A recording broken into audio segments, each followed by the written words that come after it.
In the near future, mysterious creatures appear out of nowhere and start killing mankind, causing an apocalyptic event that doesn't leave many survivors. There are many theories about what happened, like a bug carrying an infection, a purple haze, and a punishment for humanity, but they're all rumors and nobody has the real story. In town, Paul is looking for supplies when suddenly the sirens start wailing. He immediately runs out and makes his way through the streets, hiding when necessary and moving away from any screams and bombs. As the city gets covered in black smoke, Paul makes it to an abandoned house in the outskirts where he reunites with his babies, who he must take care of alone. 15 years later, Paul's boys have grown into healthy teenagers. They live in the same house and go out during the day to search for supplies, but they stay hidden at night. As soon as the sun starts to set, Joseph covers the windows and tells their dog Rocco to get in the house. Paul waits outside until he sees Thomas come back and scolds him for being late. Thomas explains that he likes helping their neighbors, the Rose family, who have a farm. Then the three of them make sure to lock every door and window before having dinner. Paul scolds Thomas once more, saying that if he ever is late again he won't be allowed to leave the boundaries anymore. Joseph mocks his brother for it and an argument soon escalates into a physical fight, but Paul quickly stops them and reminds them that they're men, not animals. After dinner, Paul watches his sons play chess but gets distracted when Rocco begins scratching and growling at the floor. Seeing it as an omen, Paul and Thomas go downstairs and are startled by the sudden banging on the door. It seems the creatures are trying to get in, so they immediately hold the door to stop them from forcing it open. There's lots of shaking and pounding for several seconds until the creatures give up and leave. Then Thomas calls Joseph out for not helping, but Joseph reveals he's been listening to learn more. There were 3 attempts, the first one was 10 seconds, the second was 20, and the last one just 1. Joseph believes that the first was a test and the second was the actual attempt to break through, while the third one was just a frustrated hit. The next day, they check the door and see all the claw marks on the wood. The door has lost strength, so Paul and his boys go out to look for wood to reinforce it. They bring all their findings back to the house, and while Thomas chops the wood, Paul checks on Joseph, who is building something in the barn. After some prodding from Paul, Joseph admits he's been trying to build a vehicle because he's tired of feeling confined and scared. However, he can't make it work. Paul is impressed and takes a look, quickly making a couple of changes that finally makes the car run. Excited, Paul takes the teens on a ride to teach them how to drive. They go home after an hour of wandering and Paul announces the windows still need reinforcement, so he sends the boys to the river to salvage. Thomas gets mad because he had been promised he could go to the farm today, but Paul says this is more important. The brothers leave in the car and Thomas starts blaming Joseph for this, saying Paul sent Thomas just to protect his brother.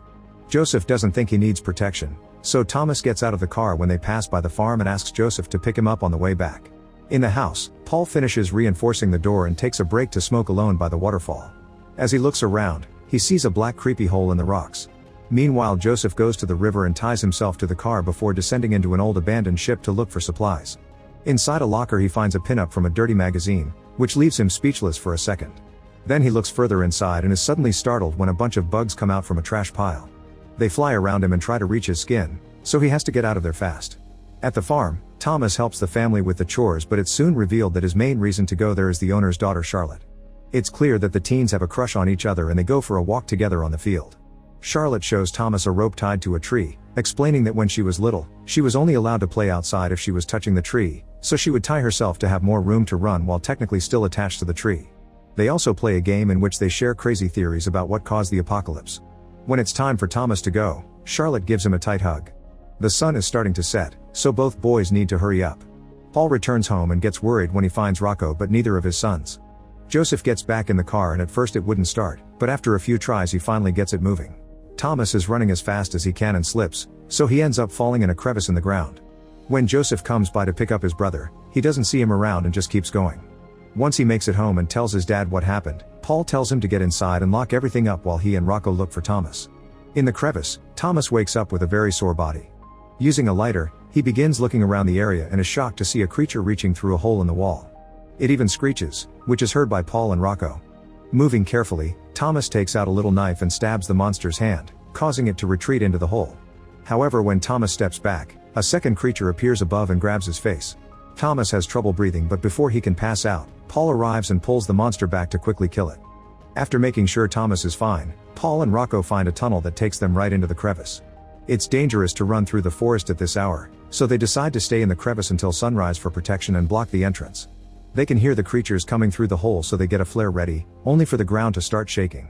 It turns out the monsters are now moving underground and trapping the group in the crevice by covering the exit with dirt.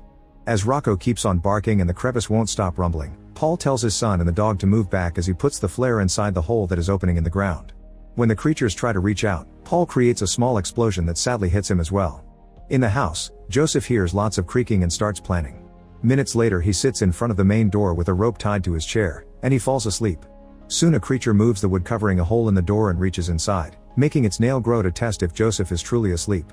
When the boy doesn't react, the creature comes inside, only for Joseph to reveal he was pretending and pull the rope. A cage falls from the ceiling, instantly capturing the creature. Proud of himself, Joseph covers the cage with a blanket and goes to sleep. The next morning, he's worried because the others haven't come back yet, so he goes out in the car to search. Meanwhile, Thomas has dug through the fallen dirt to open the entrance again and is dragging his heavily wounded dad out. Rocco comes out as well and follows the noise of the car to find Joseph and guide him back to his family. The brothers immediately work together to carry Paul to the car and then to his bed at the house. While they discuss how to proceed, Thomas finally notices the cage and looks under the blanket, which causes the creature to go crazy. Joseph immediately puts the blanket back, explaining that light hurts the monsters. Then they bandage Paul's wounds while Joseph explains that last night the creature took 8 seconds to come in, the shortest time yet. He's also sure there was a second creature that went away. Their behavior is changing too quickly and Joseph concludes something isn't right. Thomas points out that the creatures are smart. Last night they killed a bunch in the cave and maybe they came here for revenge, because Charlotte said they rarely go to the farm.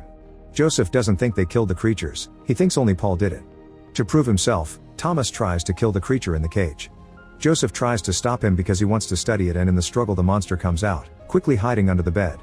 When it finally peeks out, Rocco starts barking at it, so the monster transforms to attack. Joseph rushes to hold it down and Thomas then cuts its head off with an axe. Still wanting to learn more, Joseph takes the body to the barn and starts opening it up while Rocco and a bunch of bugs watch. No matter how much he cuts though, he gains no further understanding of what it may be. Then Thomas tells him that they should take Paul to Charlotte's farm because they have a better house and actual medicine. Joseph doesn't think the roses will help him, but Thomas forces him to come along. The brothers put Paul back in the car and drive to the farm, where Charlotte's parents prove Joseph right. They don't have enough medicine to spare, so they refuse to take in someone hurt so badly. Charlotte protests, but she's ignored. However, her parents do agree to let Thomas stay, which would leave Paul and Joseph with more resources at their house. Joseph immediately walks away, and when Thomas follows him, an argument ensues in which Joseph blames Thomas for their dad's incoming death. Furious, Thomas pushes his brother to the ground and starts choking him, but when he realizes what he's doing he pulls back. Joseph immediately gets in the car and drives away with his unconscious father, so Joseph joins the family at the farm. Afterward, Charlotte shares some actual good food with Thomas and shows him some of her belongings, which Thomas has never seen before. The teens share a sweet moment and kiss, only to be interrupted by Charlotte's father, who sends his daughter to another room. On his way back, Joseph notices the sheep running in fear and mounds of dirt everywhere, which means the creatures are moving underground. When he makes it home, he sees a path of dirt near the wall, so he fears the monsters may be underneath the house. After taking care of his dad, Joseph goes to the barn and starts gathering objects to make a new plan. He also starts blocking all the windows, and as he moves around the house, he falls in when he steps on a carpet. There's a hole under it, so he concludes the monsters are already inside the building. At the farm, Charlotte finds Thomas snooping around the kitchen. He's still worried about his dad, so he wants to find some medicine and leave. Charlotte gives him the medicine and he thanks her with a hug as he promises to come back, unaware someone can overhear them. Thomas runs out, but before he can reach the gate, a farm employee points his gun at him, accusing him of stealing. A desperate Thomas tries to explain Charlotte gave it to him, but the man doesn't believe him. All the employees team up and take Thomas to the barn, where they tie him up and play some music to cover up what they're about to do to him. They grab Thomas' legs and a man gets ready to shoot them, but at that moment a hole appears under him and he falls, failing the shot. The other men run to check on him. At the same time, a creature jumps out of the hole. In the main house, Charlotte's parents wake up when they hear a noise. The father lights a candle to go investigate, only for a creature to get in the room and attack. The candle falls and immediately starts a fire while the monster jumps from the father to the mother, trying to kill them both. The father pulls it back and the mother runs out of the room to find her daughter, but the creature jumps on her before she can go too far. The monster shakes to transform again and starts puking all over the woman before striking. In her bedroom, Charlotte hears how both her parents are murdered. Once the noises stop, she comes out and is horrified to discover a trail of blood, which she follows until she finds the creature in the bathroom with her mother's body in its back. At the barn, the men are trying to fight off the creatures to no avail. One by one they start to get killed, and those who manage to get out are chased too as more creatures keep arriving. The barn soon catches on fire and Thomas manages to knock over the furniture he's tied to, breaking the wood to free his hands. At that moment a creature finds him, but before it can attack, it gets shot down by Charlotte. Afterward the teens run out and Thomas sees the house on fire. Charlotte explains her parents are gone, so they agree to go to Thomas' place. Back to Joseph, he throws a bunch of furniture into the hole, hoping to buy some time. Then he checks on his unconscious dad and kisses his forehead before getting ready to fight. The hole in the door suddenly opens, however it's just Thomas and Charlotte. Joseph admits he needs Thomas' help, but their conversation is interrupted by Paul finally waking up. He quickly takes the medicine and tells his sons to keep on fighting. Joseph shares his plan with the others and they gather all the gas cans they can find in the barn while Rocco keeps on barking to alert them of incoming danger. The group also moves an old freezer into the house. Next, Thomas and Charlotte begin reinforcing every remaining window while Joseph makes a pile of furniture and pours all the gas on it. On top, he also adds every explosive object he could find in one of his dad's cigarettes, which is slowly burning down. Suddenly the pile covering the hole starts shaking. At the same time a creature comes down the chimney in the room with Paul. From the hole another monster comes out and when it crosses a door, Thomas stabs it from behind. The creature immediately attacks back, but Thomas retrieves his knife and stabs it in the head, actually killing it now. A third one goes after Charlotte and she quickly shoots it down.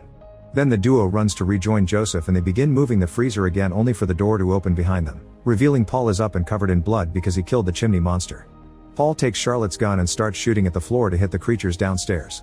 However, the horde is huge and soon it appears in the corridor, running towards him. Paul kicks the first one to cause some shaking, and the weight makes most creatures fall through the floor. A few monsters still manage to stay, but the teens run to kill them before they can hurt Paul, who is impressed by the trio's teamwork. Afterward the three teens and Rocco run to the freezer. Instead of following them, Paul closes the door and stays to buy them some time. The group hides inside the freezer while Paul remembers the day he held his babies tightly, telling them it would be okay. A new horde of creatures bursts in and Paul distracts them until the pile of furniture finally explodes, causing the whole house to crumble and catch on fire. The freezer starts rolling and keeps going for several minutes. When it finally stops, the teens come out and desperately search the debris for Paul, only for a creature to suddenly jump out. The group runs to the car and drives away as the monster chases them covered in fire. Charlotte's bullets don't do anything, so when the monster is close enough, she hits it with her gun and makes it fall apart. A few miles later, the group stops the car and looks at the stars, which they never saw before because they were always inside at night. The next morning the group returns to the house and decides they don't want to rebuild the same place. After gathering any supplies they could find, they bury all their loved ones and say a final goodbye. Afterward the three teens and Rocco leave in the car, hoping to find a new home in the farms down the valley. Make sure to subscribe and turn on notifications so you can watch more videos like this. Thanks for watching.